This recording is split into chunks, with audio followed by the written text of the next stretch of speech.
옥천교회 성도 여러분 안녕하십니까? 네, 저는 서울영화공교회 김영훈 목사입니다. 저는 이번 한 주간 믿음이 어떻게 실제가 될 수 있을까라는 주제로 여러분과 함께 말씀을 연구하겠습니다. 샤를드 푸코라는 프랑스 군인이 회심을 경험하고 천주교의 사제가 되었습니다. 그리고 사하라 사막으로 들어가서 선교하다가 결국 그 지역의 주민들에게 총에 맞아 죽게 됩니다.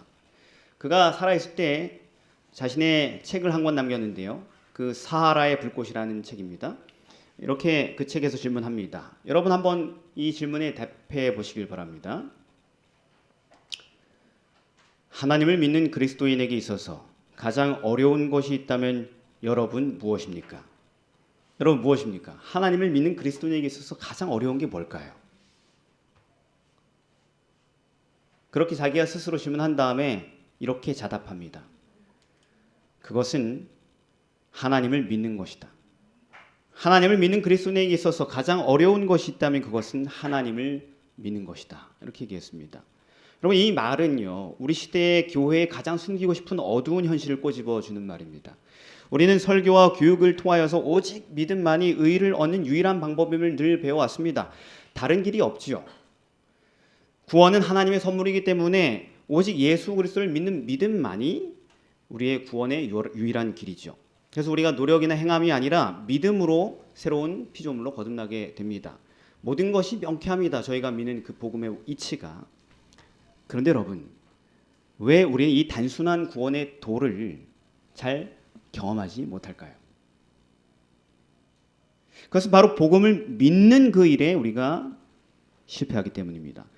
우리는 복음의 이론을 이해하지만 그것이 실제로 믿어지지 않는 어떤 장애를 겪고 있는 것입니다. 사도행전을 읽어보면 많은 사람들이 복음을 듣고 그것을 믿었으며 그리고 성령을 선물로 받았습니다. 그들의 삶은 완전히 변화되었습니다. 그러나 우리에겐 성령의 침례 또는 거기에 수반되는 각종 능력이나 이적들이 마치 판타지 소설처럼 느껴지는 것입니다. 심지어 믿음으로 얻는 첫 번째 경험이라는 죄사함이나 거듭남조차도 현대 그리스도인들에게는 신비의 영역처럼 보이게 되는 것입니다. 그래서 얼마 전에 제가 이제 우리 옥천교회는 어떻게 진행되나 하고 이렇게 찾아보니까 유튜브가 있더라고요. 유튜브를 보니까 얼마 전에도 어떤 강사님이 왔다 가셨는데 믿음으로 말미암는 의를 강의하신 걸 봤습니다. 그때 엘렌 화이트의 유명한 문구를 인용하셨던 걸로 기억하는데요. 거듭남이 기초라 그러지 않습니까? 교회에 다니는 사람이. 근데 엘렌 화이트는 뭐라고 말씀하셨습니까? 거듭남은 이 시대에 보기 드문 매우 진귀한 경험이다. 이렇게 얘기를 했죠. 그죠? 제가 며칠 전에 청년회를 하다가 한 청년이 청년 선교 연구가 다 끝난 다음에 이제 남은 시간에 한 청년이 내려와서 또 이 질문 저 질문을 막 던집니다. 뭔 질문이면 정확하게 기억나지 않지만 야고의 환란, 뭐 14만 4천 이런 거에 대한 질문을 계속해서 제가 계속 성경을 계속 대답하다가 아니 이 친구가 이게 뭔 얘기를 하고 싶어서 계속 이런 얘기를 하는 건지 이런 거 말고 진짜 궁금한 게 뭐야 이렇게 물어봤는데 갑자기 얘기가 뚝 끊어지더니만 분위기가 이렇게 싸해지더니만 갑자기 눈물을 이렇게 맺히더라고요. 그 친구 눈에. 그리고 눈물이 뚝뚝 떨어져가지고 다른 청년들한테 제가 야 내가 뭐 실수했냐 왜 그래 그래서 왜 그러니 이렇게 하니까 그 아이가 뭐라 그러냐면 제가 확신이 없어요 하면서 눈물이 뚝뚝 떨어지더라고요. 확신이 없다고. 그러니까 우리는 이 문제를 해결하기 위해 성경에서 반드시 그 답을 찾아야 되는 것입니다. 단순히 우리가 믿음으로 구원 얻는다 이런 것 말고 그럼 어떻게 그 믿음을 우리의 것으로 만들 수 있는지 연구하고 찾아야 되겠죠. 그죠? 그래서 우리는 이번 한 주간 믿음이 우리의 삶에 어떻게 이론이 아닌 실제가 될 수 있을지 여러 가지로 연구해 보려고 하는 것입니다. 오늘은 그 첫 시간으로 인생의 가장 중요한 문제라는 제목으로 말씀을 전하겠습니다. 함께 하나님의 말씀을 읽겠습니다. 시편 90편 9절에 13절입니다. 시작. 우리의 모든 날이 주의 분노 중에 지나가며 우리의 평생이 일식간에 다하였나이다. 우리의 연수가 70이요 강건하면 80이라도 그 연수의 자랑은 수고와 슬픔뿐이요 신속히 가니 우리가 날아가니이다. 누가 주의 노의 능력을 알며 누가 주를 두려워하여야 할 대로 주의 진노를 알리이까. 우리에게 우리의 날 계수함을 가르치사 지혜의 마음을 얻게 하소서. 여호와여 돌아오소서. 언제까지니까 주의 종들을 긍휼히 여기소서. 아멘. 인생의 가장 중요한 문제가 뭐냐는 질문에 미국 역사상 가장 훌륭한 지성인 중에 한 사람이었던 다니엘 웹스터는 이렇게 대답했습니다. 그것은 하나님에 대한 나의 신뢰입니다. 즉, 이 똑똑한 사람이 결론 내린 우리 인생의 가장 중요한 문제는 이 땅에서 우리가 늘 고민하는 그런 일들이 아니라 믿음과 영생에 관한 것이라는 것입니다. 그런데 여러분, 이런 결론을 내리는데 그렇게까지 대단한 지성과 학벌이 필요할까요? 하루는 한 소년이 집에 돌아와서 말했습니다. 할아버지, 전 설교자가 되기로 결심했어요. 그러자 현명한 그의 할아버지가 이렇게 대답했습니다. 얘야, 설교자가 되기 위해서는 3가지가 필요하단다. 첫째는 성경 지식이고, 둘째는 하나님의 은혜이며, 그리고 마지막으로는 상식이 있어야 한다. 성경 지식은 공부하면 되고 하나님의 은혜는 기도로 구할 수 있단다. 하지만 상식이 없으면 그냥 포기하고 감자 농사나 짓는 게 낫단다. 이렇게 얘기를 했습니다. 왜냐하면 하나님도 사람도 상식이 없는 사람은 쓸 수가 없기 때문이란다. 여러분, 상식이 뭡니까? 그것은 아주 지극히 평범한 사람이 가져야 할 일반적인 지식, 이해력, 판단력을 의미하지 않습니까? 그럼 구원의 문제는 사실 우리에게 매우 상식적인 판단력을 요구하는 문제라는 것이에요. 그래서 하나님께서 이렇게 말씀하셨습니다. 오라, 우리가 서로 뭐하자? 변론하자. 즉, 상식적으로 함께 이거 따져보자, 이런 말씀이에요. 그렇게만 우리가 해도 구원을 발견할 수 있다는 말씀인 것입니다. 여러분, 속담에 나무는 보고 숲은 보지 못한다라는 말이 있습니다. 이 사람들이 작은 것에 마음이 다 뺏겨서 전체를 보지 못한다는 말이죠. 의외로 우리가 고등교육을 받은 많은 사람들이 자기 인생에 대해서 전혀 상식적이지 못하게 살아갑니다. 왜냐하면 이 중요한 선택을 할 때마다 이 사람들이 다 현재에 너무 사로잡혀서, 현재 문제에 사로잡혀서 이 나중을 전혀 생각하지 못하는 경우가 너무 흔하기 때문입니다. 그렇게 생각하니까 여러분, 많은 것들이 연상이 되죠, 그죠? 정말 그렇구나. 그래서 여러분, 그렇게 사람들마다 다 인생에 후회가 그렇게 많은 거예요. 후회가 남다. 여러분, 심지어 재림 성도라고 불리는 우리들도 우리의 실생활을 아주 정직하게 돌아보면 이 순간에 눈을 뺏겨가지고 영원을 놓치는 경우가 얼마나 많습니까, 그죠? 예수님은 이런 인생에 대해 적절한 예를 주셨습니다. 또 비유로 저에게 일러 가라사대 한 부자가 그 밭에 소출이 풍성함에 심중에 생각하여 가로되 내가 곡식 쌓아둘 곳이 없으니 어찌할꼬 하고, 또 가로되 내가 이렇게 하리라. 내 곡간을 헐고 더 크게 짓고 내 모든 곡식과 물건을 거기 쌓아두리라. 또 내가 내 영혼에게 이르되 영혼아, 여러 해 쓸 물건을 많이 쌓아두었으니 평안히 쉬고 먹고 마시고 즐거워하자 하리라 하되, 하나님은 이르시되 어리석은 자여, 오늘 밤에 내 영혼을 도로 찾으리니 그러면 내 예비한 것이 네 것이 되겠느냐. 여러분, 잘 아는 이 사람은 인생의 가장 중요한 질문을 내 많은 재산을 어떻게 잘 관리하고 쓸까라고 생각했습니다. 그리고 마침내 작은 창고를 헐고 더 큰 창고를 지으면 되겠네라는 결론에 도달했습니다. 솔직히 다들 이런 꿈 꾸고 사시지 않습니까? 그죠? 계좌에 돈이 빵빵하게 들어있기를 바라시잖아요, 그죠? 땅도 좀 있고 막 건물도 좀 있고 다 그렇던데요. 제가 보니까 다들 이 사람처럼 먹고 사는 염려에서 완전히 놓여서 부유하게 되는 것이 많은 성도님들의 소원이던데요. 평생 교회를 제가 겪으면서 많은 사람들과 대화를 해보니까요. 실제로 제가 만난 많은 성도들이 청년에서 노년에 이르기까지, 심지어 이제는 제 아들까지도, 이제 초등학교 1학년 지낸 제 아들까지도 한결같이 부자들을 부러워하는 것입니다. 그러나 여러분, 우리 하나님께서는 우리가 부러워하는 그 인생들을 향해 어리석은 자라고 판단하셨습니다. 한마디로 이 부자의 삶은 뭐가 결여된 인생이냐? 상식이 결여된 인생이라는 것입니다.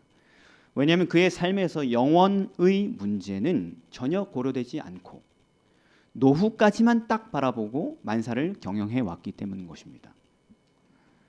여러분 2011년 애플의 창립자였던 스티브 잡스가 죽었죠. 그때 그가 남긴 재산이 약 60억 달러였다고 합니다. 그게 우리 돈으로 약 8조 원 정도라고 하더라고요. 그 당시에. 자, 이 정도면 성공한 인생입니까 여러분? 8조 원이요. 조. 그래서 제가 나도 뭐 그죠? 신체 건강한 유능한 대한민국의 남자니까 그만한 돈을 모으는데 저는 얼만큼 걸릴지 시간을 계산해 봤습니다. 그럴 리가 없겠지만 제가 1년에 한 2천만 원씩 저축할 수 있다고 가정을 합시다. 그럴 리가 좀 없죠, 그죠, 목사님? 2천만 원씩 저축 힘들잖아요, 그죠? 예, 다 받아도. 그런데 이 돈을 모으는데 제가 그렇게 저축을 하면은 진짜 1년에 2천만 원씩 탁탁 저축해서 이 돈을 모으려면 한 1,000년 정도 걸리겠죠, 그죠? 아닙니다, 여러분. 예, 아니에요, 그죠? 한 4만 년 정도 걸립니다. 4만 년. 4만 년이 걸리는 거예요. 그것은 제가 한평생 40년 동안 경제 활동을 하면서 이렇게 꼬박꼬박 저축하기를 2,000번을 죽었다 태어나기를 반복해야 된다는 의미인 것입니다. 그러려면 창조 때부터 지금까지의 시간을 6번 이상 쉬지 않고 계속 반복을 해야 된다는 것입니다. 그것이 한 개인이 만들어낸 재력이었던 것이죠. 그런데 여러분, 얼마나 상상을 초월하는 자산입니까? 그런데 그 어마어마한 돈으로도 잡스가 겨우 56세에 젊었던 자신을 죽음에서 구원할 수가 없었던 것입니다. 56세 젊어요, 늙었어요? 여러분들 볼 때 한참 창창한 여기 온 막내 그죠? 그렇죠? 56세 남성이 오면은 아유 막내 왔다 하면서 그죠? 집사 남수석 집사 이렇게 막 할 거 아닙니까? 그때 죽었어요 이 사람이 그 많은 돈을 가지고 최장암으로 말입니다. 또 다른 예를 들어볼까요? 역사상 최고의 부자는 앤드류 카네기라는 사람입니다. 요즘 돈으로 자산이 3,720억 달러였어요. 3,720억 달러. 달러, 원이 아니고. 예, 그러니까 잡스가 가지고 있던 자산의 60억 달러의 60배 이상이죠. 그죠? 그는 자기의 80세 이후의 수명을 연장시켜 주기만 하면 그 의사에게 당시 돈으로 매년 100만 달러를 주겠다고 약속했습니다. 하지만 그 엄청난 돈으로도 그는 생명을 연장시키지 못했습니다.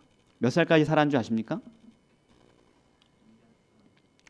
84세에 죽었습니다. 그냥 뭐 그런 걸 계약을 하나마나 그냥 그 나이 때까지 살 수밖에 없었겠죠. 약속된 연봉이 수십억이든 수백억이든 아무도 그 사람의 수명을 길게 연장시킬 수 없었다는 뜻입니다.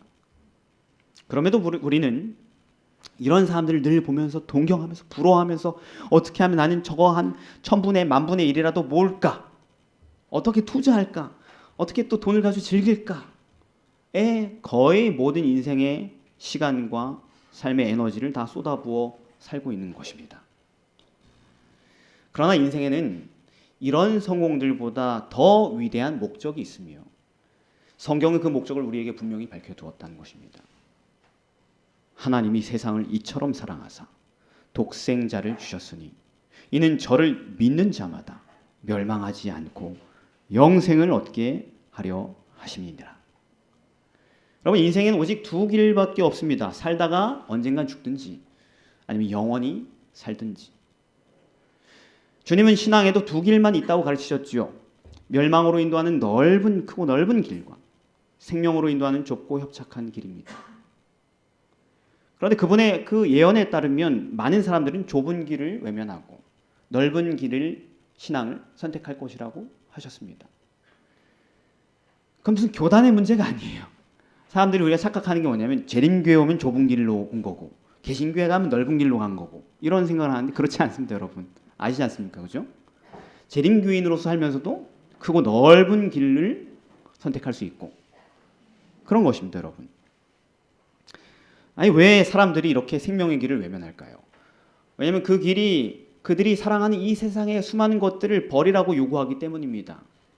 그리고 무엇보다도 영생이 그들에게 현세에 얻을 축복보다 매우 시시하게 보이는 까닭인 것입니다.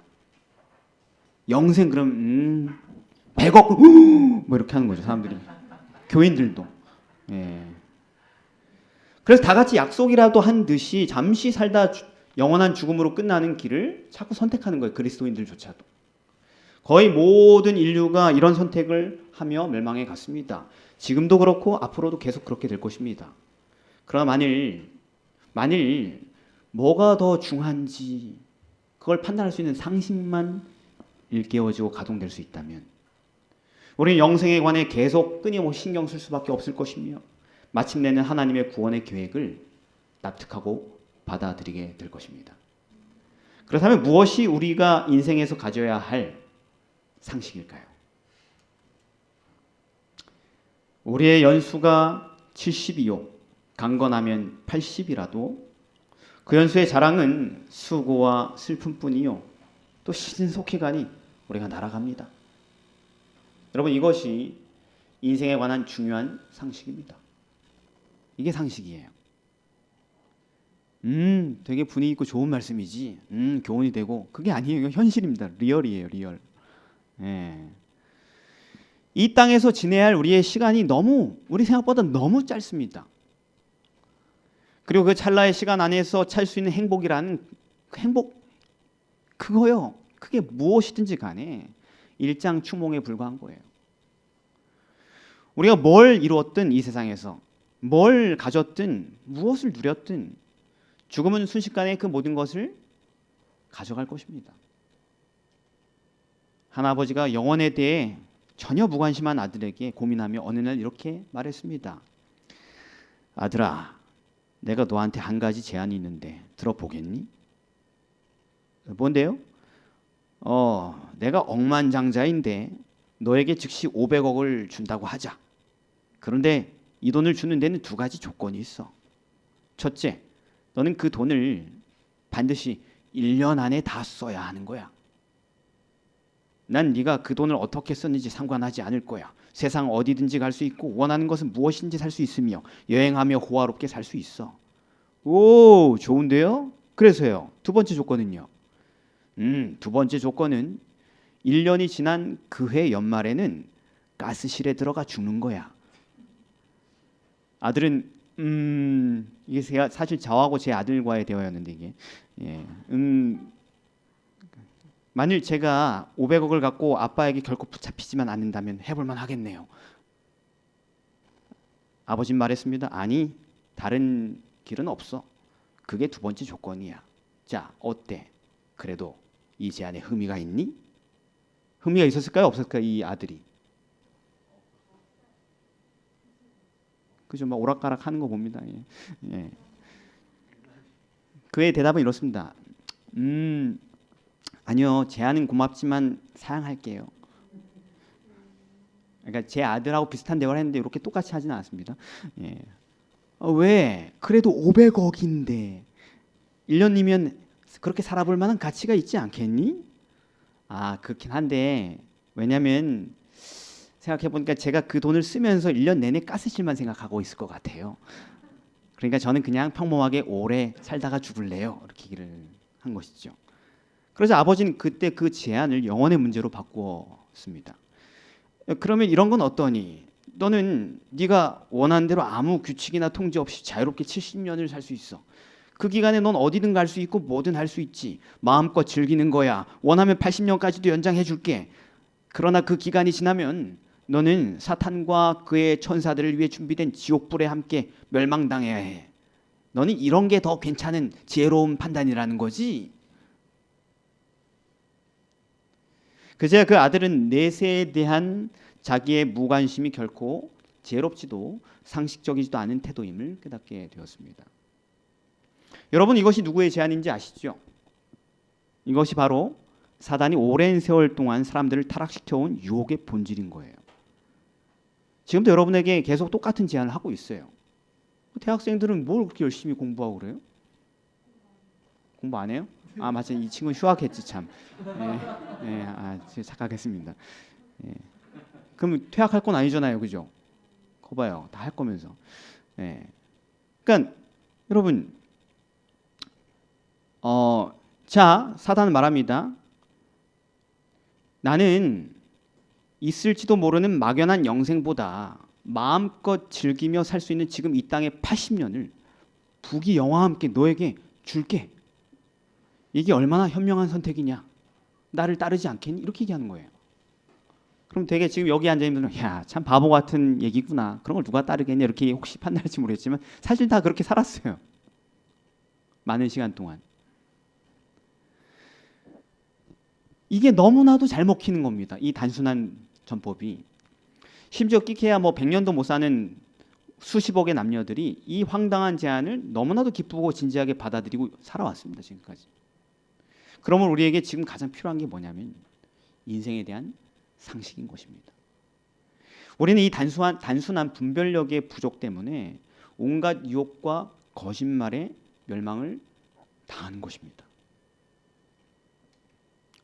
꽤 오래전에 한 남자가 어느 유치원 졸업식에 연사로 초청을 받았어요. 강연을 하려고 하니까 이게 유치원 졸업식 강연이면 쉬울까요, 어려울까요? 뭐 이렇게 안녕하세요 뭐 이렇게 하면 될 것 같죠, 그죠? 애들도 안 들어요. 강연을 하려니 너무 소란스러운 거예요. 그래서 통제가 안 되는 거예요. 막 가만히 서 있지 않으니까요. 그래서 이 사람이 아이들의 흥미를 한번 끌어보려고 이렇게 질문을 던졌어요. 자, 여러분 주목. 제 오른손에 100만 달러짜리 수표가 있다고 합시다. 돈 얘기 나오면 애들도 눈이 초롱초롱해져요. 주목이 됐어요.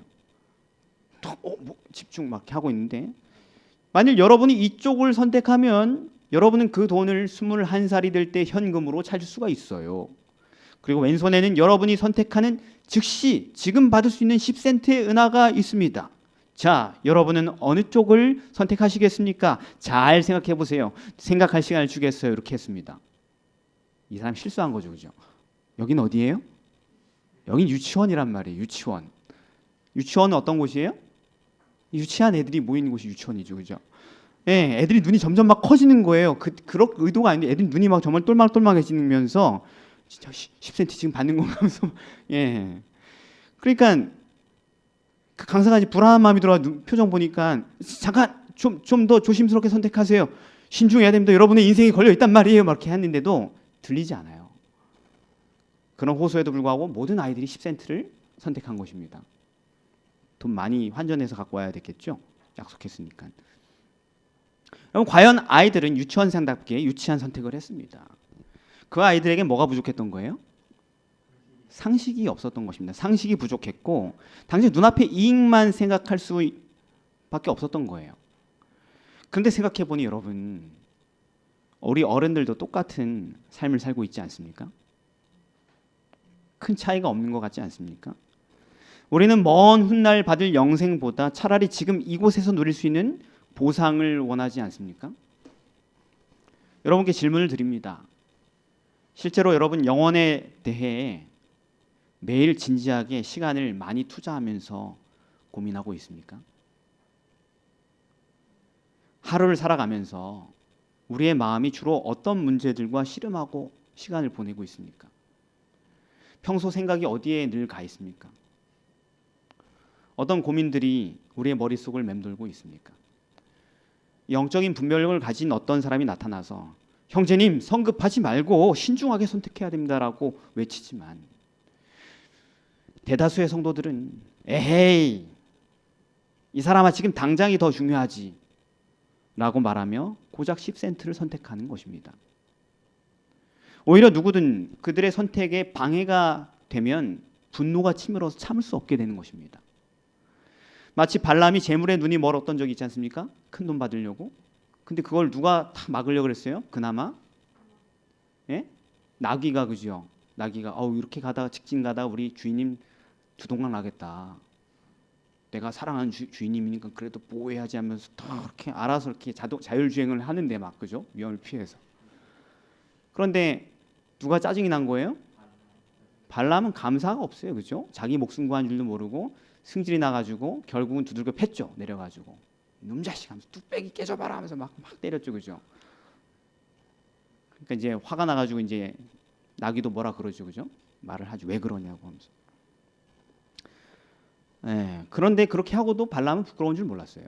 자기가 무슨 짓을 했는지. 자기를 구해준 그와 똑같은 이유로 우리는 고작 10센트 때문에 우리를 살리기 위해 오신 하나님의 아들을 십자가에 못 박아 버린 것입니다.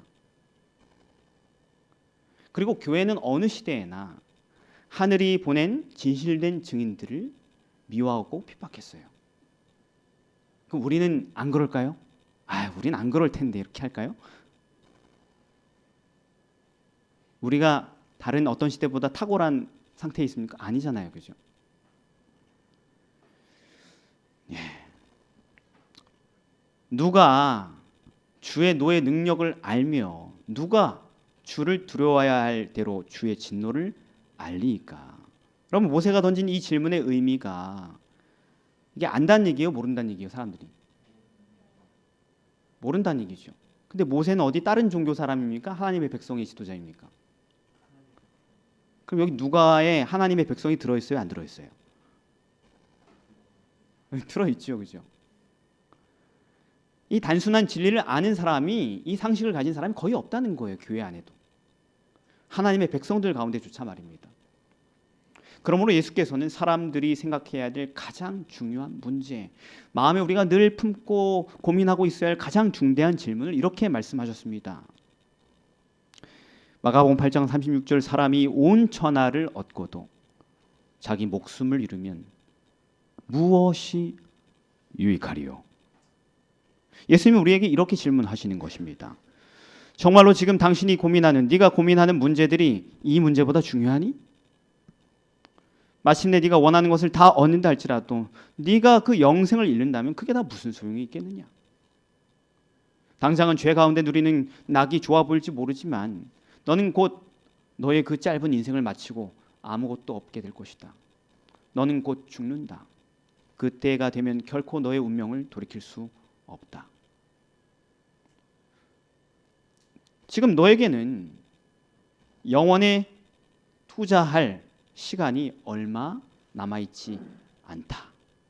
이 엄숙한 사실을 너는 확실히 인지하고 있느냐? 라고 말씀하시는 것입니다. 여러분, 이것이 바로 우리 모두가 직면한 인생의 가장 중요한 문제인 것입니다. 그러므로 이제 우리는 어떤 결정을 내리지 않으면 안 됩니다. 가급적 오늘 안에요 말이죠. 부자에게도 뭐라 그랬어요? 오늘 밤에 네 영혼을 내가 도로 찾는다고 하셨습니다. 그래도 내일은 살아있을 것 같죠, 다들. 그죠? 그런데도 불구하고 우리는 미래를 모르기 때문에 항상 오늘 이 결심을 고민해야 되는 것입니다. 또 누군가는 이렇게 말할 수 있어요. 네, 알겠어요. 너무 이거 좀 사교육 첫날부터 좀 이렇게 좀 부담스럽게 가는 거 아닙니까? 좀 천천히 생각해 볼게요. 사교육 일주일인데. 예. 이런 이야기는 좀 급한 일 제가 먼저 끝내고 나중에 다시 하면 안 될까요? 여러분, 정말 우리에게 이렇게 이 정도로 지체할 여유가 있을까요? 엘렌 화이트는 말합니다. 우리는 죄에서 돌아서는 일을 지연시킬 수 없다. 수천만 명의 사람들이 이 점에서 실수를 범해왔다. 그리하여 그것 때문에 그들은 영생을 상실했다. 지상에서의 생명은 확실성이 없다. 그것은 짧을 수도 있다. 과연 이러한 지체는 사실상 매우 위험한 것이다. 우리가 한가롭게 올해는 천천히 한번 시동 걸어가지고 잘해보지 이렇게 생각할 만큼 그런 여유가 우리에게 없었던 거예요. 처음부터. 하나님의 은혜가 놀라울 뿐이죠. 살아있고 생명이 계속되는. 여러분, 근데 그런 우리가 여유를 부리는 그건 여유가 아니고요. 그냥 단지 무지함에서 나오는 반응이에요. 반면 어떤 사람들은 사태의 심각성을 깨닫게 될 것입니다. 무엇보다도 자신에게 어떤 분별력이 결여되어 있다는 사실을 깨닫게 될 것입니다. 자신이 눈멀었다는 사실을 자각하는 것은 그가 이제는 진지하게 성령의 감화를 받아들이고 있다는 증거입니다. 예수님께서 그러셨죠. 바리새인들에게 뭐라고 그랬어요? 계속 똑같은 표현으로 소경이라고 그랬죠. 소경. 예수님의 말씀이 거짓인 적이 있습니까? 없었죠. 그런데 바리새인들은 그걸 인정했어요? 받아들이지 않았어요? 우린 보는데 막 이렇게 했죠. 그죠? 우리가 소경이라고? 이렇게 하죠. 그죠? 성경 읽어보면은 참 우리 보고 소경이래 막 이렇게. 그건 성령의 감화에 완전히 막힌 사람들의 반응인 거예요. 내가 눈이 멀었구나 심각하게. 이렇게 생각하는 사람이 성령의 감화에 지금 반응하고 있는 것입니다. 그렇다면 우리가 온전하게 보고 판단하게 되려면 뭘 어떻게 해야 되는 것일까요? 모세는 말합니다. 우리에게 우리의 날 계수함을 가르치사 지혜의 마음을 얻게 하소서. 여호와여 돌아오소서. 언제까지입니까? 주의 종들을 긍휼히 여기소서. 즉 하나님께서 친히 눈먼 우리에게 오셔서 긍휼히 여겨주시고 우리가 인생이 무엇인지 깨달을 수 있는 영적인 안목을 주시는 것, 그 일이 이루어지도록 우리가 진지하게 기도하기 시작하는 것만이 우리 눈이 뜨여질 수 있는 유일한 길인 것입니다. 어차피 관심 없는 사람에게는 아무것도 일어나지 않을 것입니다. 갈망하는 자의 요구만 들어주는 거예요. 심령이 가난한 자가 복이 있습니다. 의에 줄이고 목마른 자가 복이 있는 것입니다.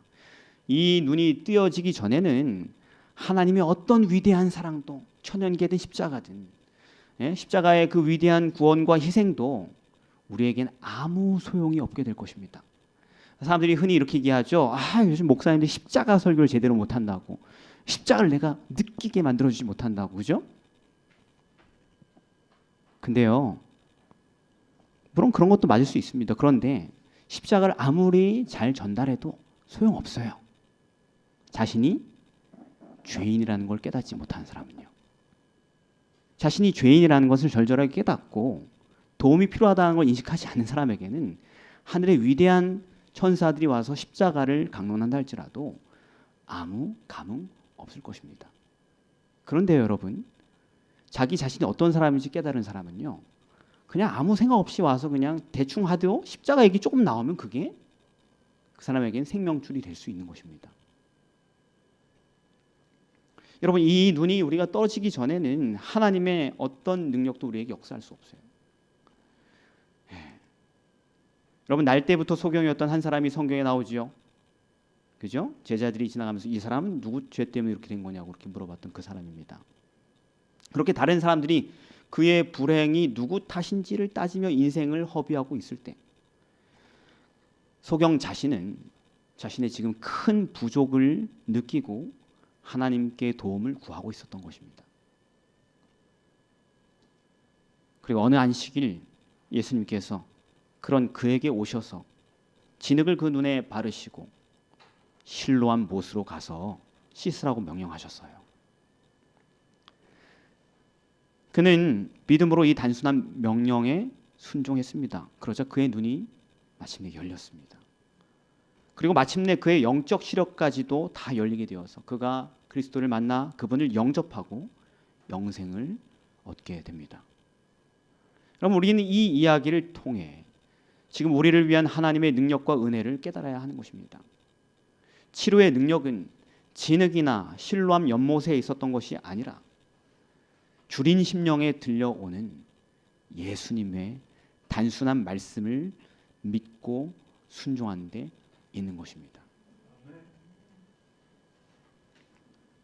그리고 오늘 이 시간도 주님께서는 태어날 때부터 눈멀어서 무엇이 인생의 가장 중요한 문제인지 분별하지 못하고 살아온 우리에게 찾아오십니다.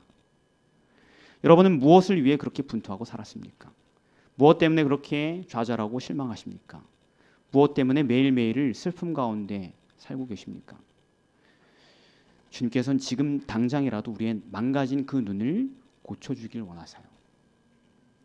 그분은 영생의 길이 이제까지 우리가 욕심내고 집착해왔던 세상 그 어떤 보물들보다 비교할 수 없이 소중한 것임을 오늘 이 자리에 계신 모든 분들이 깨닫길 원하시는 것입니다. 여러분의 마음속에 성령의 세미한 음성이 들리지 않습니까? 그것은 우리 각자를 실로암 못으로 보내시며 거기 가서 씻으라고 호소하시는 주님의 음성입니다. 만일 진정으로 보기를 원하는 사람들은 이 사람처럼 모두 그 음성에 반응하게 될 것입니다. 주님, 오늘은 정말 이 병든 눈을 뜨게 되길 원합니다. 이제는 저도 정말 주님께서 걸어가신 그 생명의 길을 보게 되길 원합니다.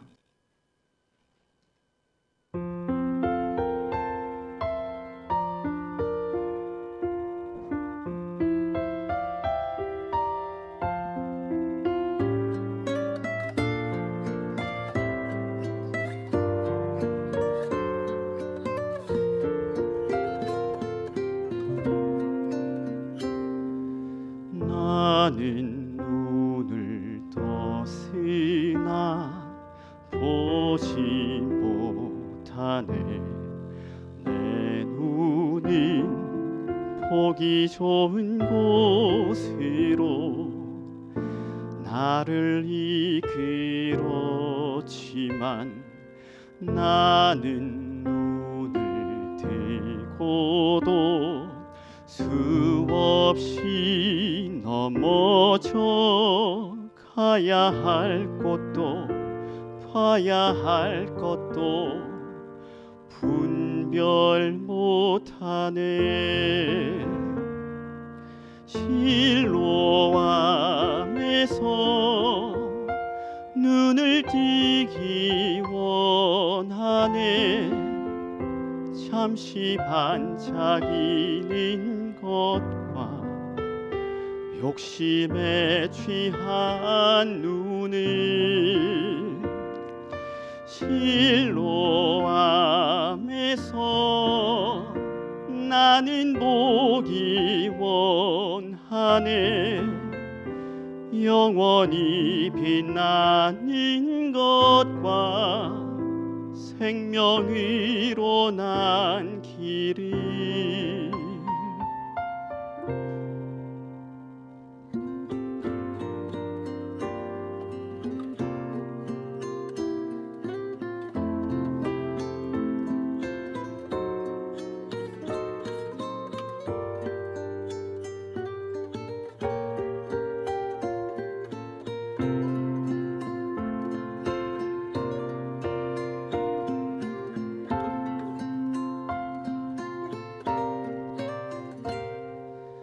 나는 눈을 떴으나 보지 못하네.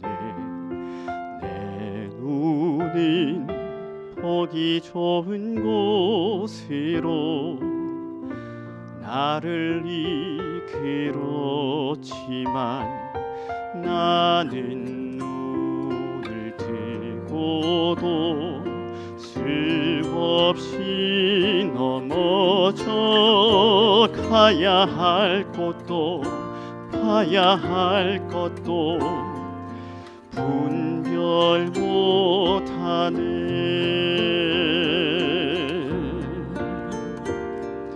실로암에서 눈을 뜨기 원하네. 잠시 반짝이는 것과 욕심에 취한 눈을 실로암에서 나는 보길 원하네. 영원히 빛나는 것과 생명으로 난 길을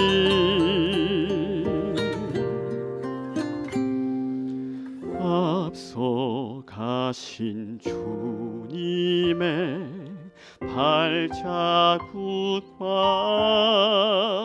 또 내가 가야 할 길을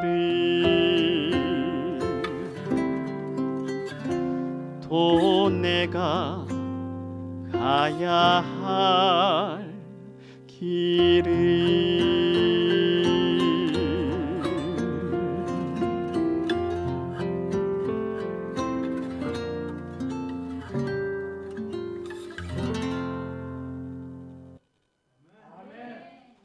사랑하는 성도 여러분, 우리는 우리의 곤고한 것과 가련한 것과 또 뭐예요?